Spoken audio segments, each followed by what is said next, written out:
বাজু ডালাই দেবে 130 টাকা রসমালাই 130।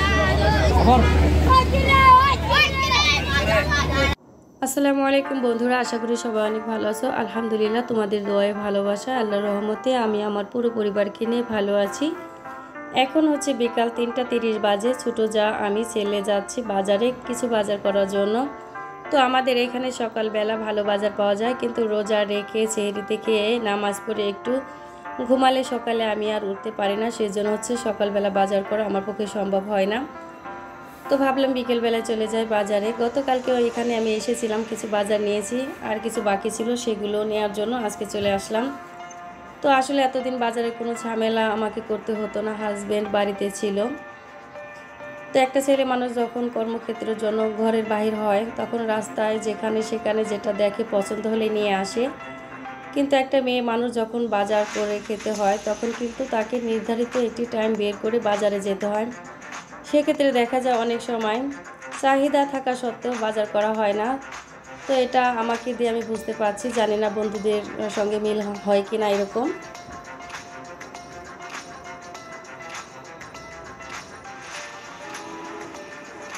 আমার বন্ধুদের কাছে একটাই অনুরোধ রইল, ভিডিওটি ফুল ওয়াচ করে দেখবে। যারা নতুন বন্ধু আছো ভিডিওটি দেখছো, চ্যানেলটিকে সাবস্ক্রাইব করে পাশে থাকবে। অলরেডি যারা বন্ধু আছো তোমাদের সবাইকে অনেক অনেক ধন্যবাদ ও ভালোবাসা। তোমাদের সাপোর্ট ও ভালোবাসায় এত দূর আসতে পেরেছি। আশা করি সবসময় পাশে থাকবে, ভালোবাসা দেবে।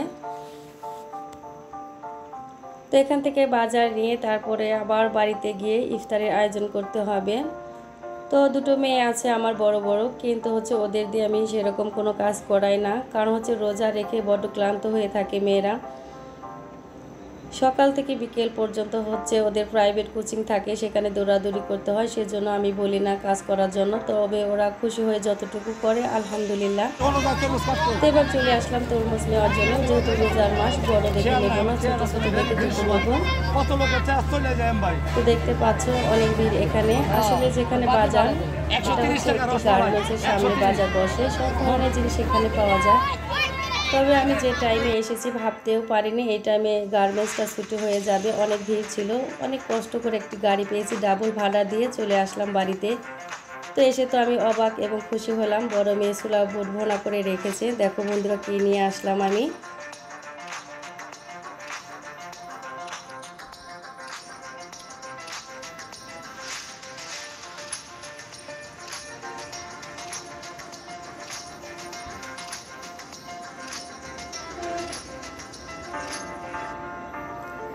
তো বাজারে যাবার আগে হচ্ছে 4 পিস চিকেন আমি ম্যারিনেট করে রেখে গিয়েছিলাম। মেয়েরা কয়েকদিন ধরে বলছিল চিকেন ফ্রাই খাবে, তো আজকে ভাবলাম আজকেই করে দেই।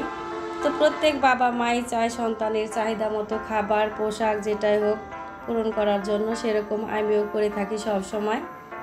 তো বাইরের খাবার খুব একটা পছন্দ আমি করি না, যেভাবে পারি যতটুকু পারি আলহামদুলিল্লাহ সেভাবেই আমি আমার বাচ্চাদেরকে তৈরি করে খাওয়াই।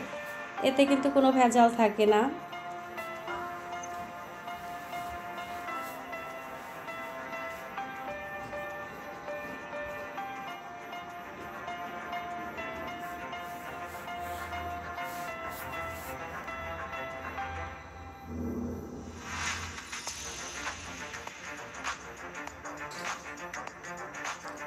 দেখতে দেখতে 23টি রোজা পার হয়ে যাচ্ছে আলহামদুলিল্লাহ। আসলে রহমতের মাস কিভাবে শেষ হয়ে যাচ্ছে বুঝতেই পারছি না।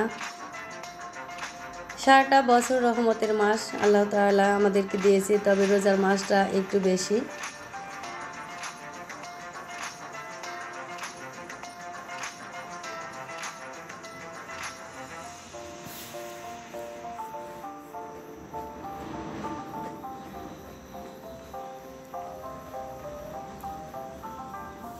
তো আমি যেহেতু অসুস্থ, সেজন্য হচ্ছে প্রত্যেকটা দিন ইফতারি রেডি করে সেহরি রান্না কমপ্লিট করে রেখে দেই।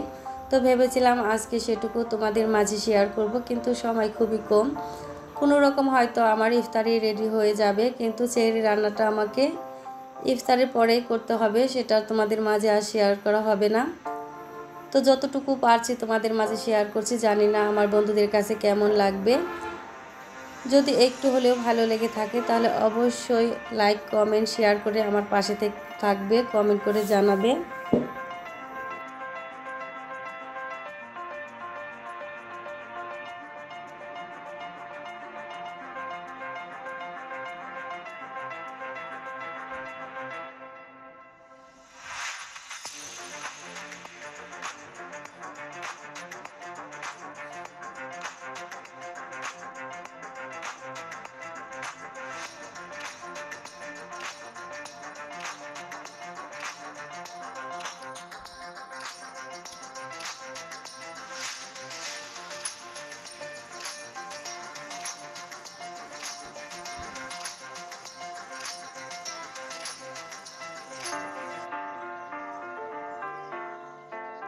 দেখতে দেখতে রহমতের মাস শেষ হয়ে যাচ্ছে। সকল বন্ধুদের জন্য অনেক অনেক দোয়া ভালোবাসা রইল। সবসময় আমার সকল বন্ধুরা যেন ভালো থাকে, সুস্থ থাকে, সকলের জন্য অনেক অনেক শুভকামনা রইল।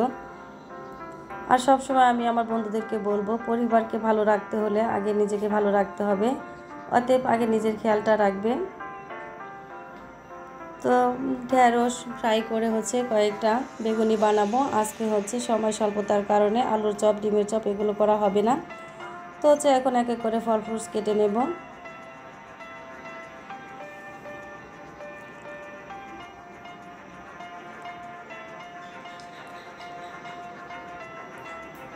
রোজা রেখে বিকেলবেলা ইফতারি তৈরি করতে কিন্তু বেশ ভালো লাগে, সময়টা ভালোভাবে কেটে যায়।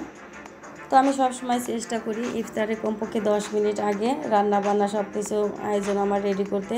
তো আজকে বাজারে গিয়ে অনেকটা লেট হয়ে গেছে, একদম কি বলবো, ইফতারে 5 মিনিট আগে আমার সব কিছু কমপ্লিট হয়ে গেছে। অনেক তাড়াহুড়ো করে আমাকে করতে হলো। তো আলহামদুলিল্লাহ সব কিছু আমি রেডি করতে পেরেছি।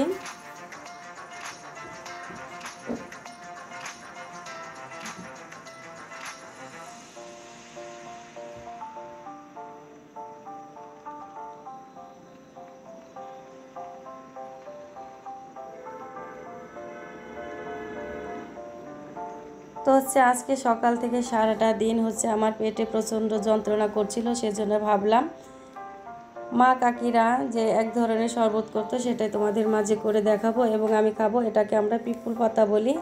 এটাকে ভালো করে ধুয়ে পরিষ্কার করে এখন পানিতে বেশ কিছুক্ষণ সময় নিয়ে চটকে নেব। চটকাতে চটকাতে কালারটা কিন্তু একদম লাল হয়ে যাবে, দেখতে পাচ্ছ বন্ধুরা। জানি না তোমরা এটাকে চেনো কিনা, তবে গ্রামের যারা আছো তারা অবশ্যই এটাকে চিনবে। তো ভালো করে চটকে নিয়ে এবার একটা চালনিতে চেলে নেব। এটা খেলে পেটটা একদম ঠান্ডা হয়ে যায়। যেহেতু আমার ডায়াবেটিক্স আছে সেই জন্য বেশি চিনি আমি ব্যবহার করব না। সামান্য একটু চিনি দিয়ে তোকমা এসবগুলো ভুষি দিয়ে ভালো করে মিশিয়ে নিচ্ছি। এটা শুধু আমিই খাবো, আমার মেয়েরা তো একদমই পছন্দ করে না, কখনোই খায়নি। তো ছেলেমেয়েরা বায়না ধরছিল আজকে আইসক্রিম খাবে। তো বললাম এর আগে তোমাদের মাঝে শেয়ার করলাম, প্রত্যেক বাবা মাই চায় সন্তানের আবদার পূরণ করতে। তো যদিও রোজা রেখে আইসক্রিম ঠান্ডা জাতীয় খাবার খাওয়া ঠিক না, তবু বাচ্চাদের আবদারে আজকে আমি রাখলাম। এই ছিল বন্ধুরা আজকের ইফতারের আয়োজন।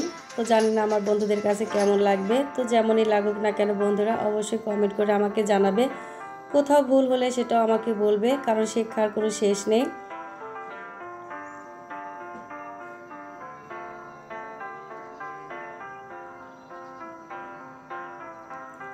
তো আজকের ভিডিওটা এই পর্যন্তই। দেখা হবে, কথা হবে নেক্সট টাইমে অন্য কোনো নতুন এক ভিডিওতে। সে পর্যন্ত আমার সকল বন্ধুরা ভালো থেকো, সুস্থ থেকো। সকল বন্ধুদের জন্য শুভকামনা রইল। আবারও অসংখ্য অসংখ্য ধন্যবাদ জানিয়ে আজকের মতো বিদায় নিচ্ছি। আল্লাহ হাফেজ।